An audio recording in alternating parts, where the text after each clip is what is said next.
Since I'm here to talk today with a young Turk who is my podcast guest, let me tell you, when I look back at his career path, it just bowls me over. And I'm really not blowing his trumpet. The first time I met him was at the World Economic Forum in Davos many, many moons ago, when he was a rising star in the House of Tatas, a legacy conglomerate. From then, he moved on to Uber at a time when mobility and ride hailing was in the middle of massive disruption. Then, he became the big boss of Warner Brothers Discovery in South Asia, spearheading the region's operations, overseeing a wide portfolio of global brands and networks. He's still the big boss, of course, or the GM of the company, but I still think deep down he is actually not a corporate person, but a sportsman in spirit. Don't believe me? Well, just just yesterday, he's won the US Club's Best Golfer of the Year award.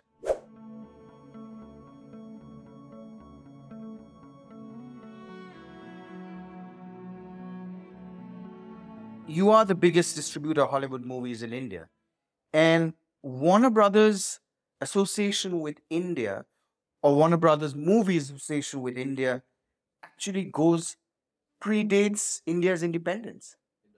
It's an amazing story. Yeah. So I think around 1932 is when Warner Brothers came into the country to distribute its films, and I believe that we had taken a long-term lease from the Kambata family of the Eros Theatre. So that is where we used to have our releases. In fact, for many years, the offices of Warner Brothers were on top of the Eros Theatre, and then we had to kind of hand the lease back because of certain regulatory requirements. But yes, if you look at it, we're one of the few MNCs in the country that have a 90+ year history and legacy, and we're very proud of that. The world of OTTs clearly dominate most media conversations these days. HBO Max, as you said, it's not available in India yet.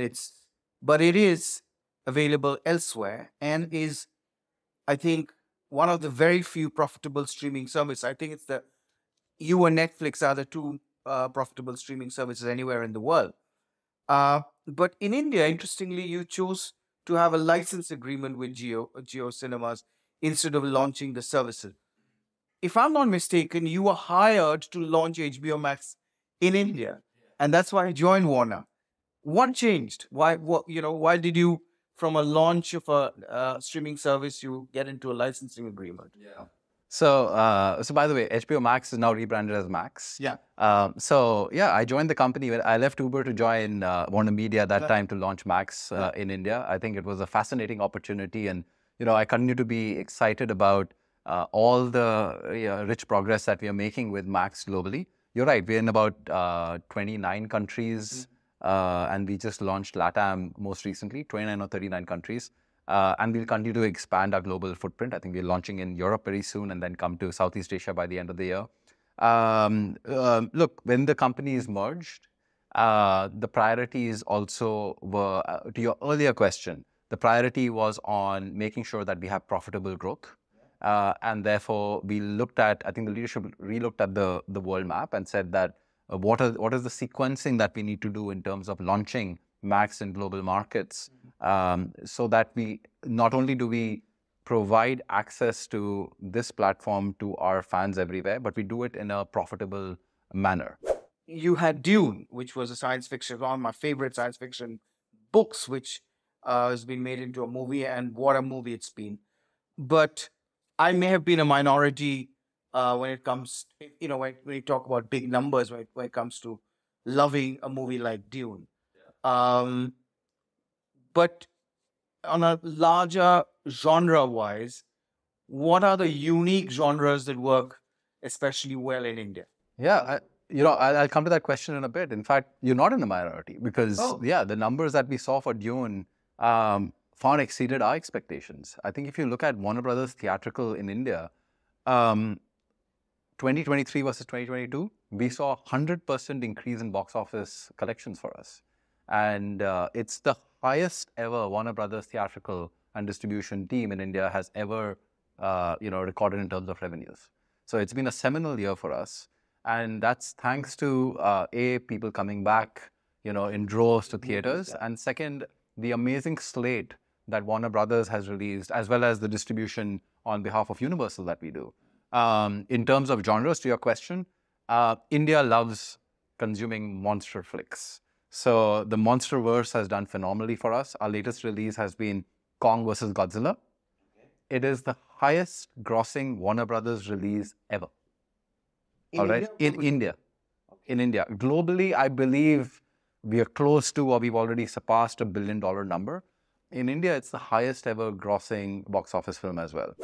Now, globally, three of the largest media companies, that's WBD, Disney, and Fox, have announced plans to launch a joint streaming sports service with all of their sports properties available under one app. That's really, really mega ambitions. Of course, there is a lot of regulatory scrutiny around it, but that's another conversation. Your presence in sports in India is via Eurosports. But that's not what India predominantly watches as of date. NBA is gaining ground, golf is gaining ground. You're a golfer yourself. Why not launch that service also in India? I think it has to do a lot with the nature of, sport broadcasting in that country. In India, it's, we stand for the plurality of sport. We like to show multiple sports in India, and we took that decision for a reason. Majority of sport that's consumed in India, some people put it around 85% of what's on, on TV in terms of sports is cricket. And then you've got maybe another 10-12% that is watched, which is wrestling. And then you've got soccer, and then you've got all of the sports, right? So cricket basically dwarfs the TV viewership of any other sport in India.